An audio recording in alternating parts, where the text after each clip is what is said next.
коронавирус пандемиясыны козгогон вирус SARS-CoV-2 деген организмде өтө иммундук системасыны өтө ылдыйга түшүрүп жиберет да.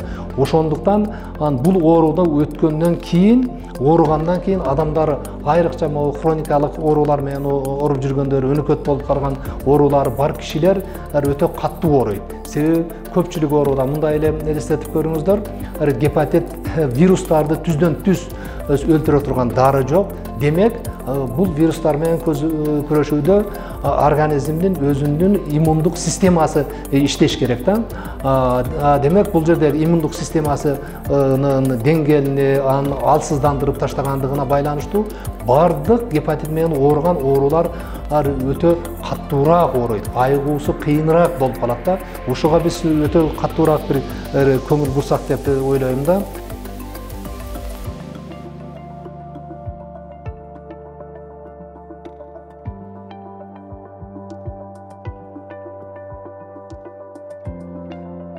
Thank you.